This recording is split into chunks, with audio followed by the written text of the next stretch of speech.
Okay, during our previous session, I mentioned that it's necessary to breathe through the nose only throughout the whole day. And that includes the time when we are talking. For a lot of people, it's really difficult to inhale through their nose when they talk. And today I will teach you how to do that. The first step is to notice how you breathe when you talk. Most people breathe like this. Blah blah blah blah blah blah blah blah blah. And I have something else to say. And I need to add. Of course, I just exaggerated, but it's actually very close to the reality. Many people really breathe like this when they talk. It's necessary to switch from mouth breathing to nasal breathing. And that's probably the most challenging thing within the breathing normalization method. Everything else is easier. But this is very difficult because for most people it means breaking their lifelong pattern. So it requires a high level of awareness. I remember the time when my husband had very severe asthma, and he was actually talking the way I demonstrated to you. At that time, I would inhale through my mouth as well when I would talk. But in my case, it wasn't that obvious, and it wasn't very difficult for me to switch into nasal breathing during talking. For him, it was different. It was really difficult for him, especially his positive maximum pause was just 3 seconds. So he needed to make an extra effort. He would inhale through his nose every time he remembered about it, but often he would forget about it. So sometimes he would talk on a phone and he would start a conversation by inhaling through his nose, but then in a couple of minutes or so he would switch back to mouth breathing. And both of us understood that I needed to help him, or someone needed to help him, but I was around him a lot and I was familiar with what he was doing, so I was a good person to help. So we started by me telling him, please breathe through your nose, please stop breathing through your mouth.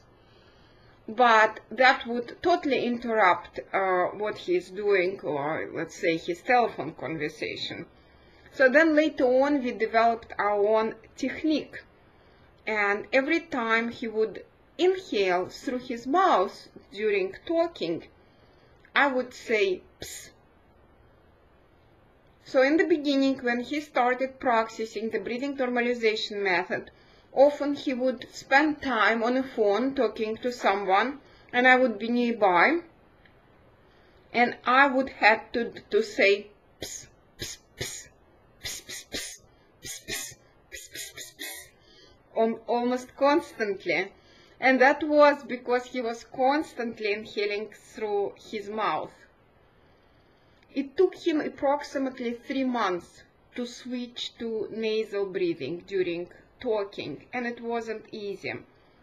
But finally it became automatic.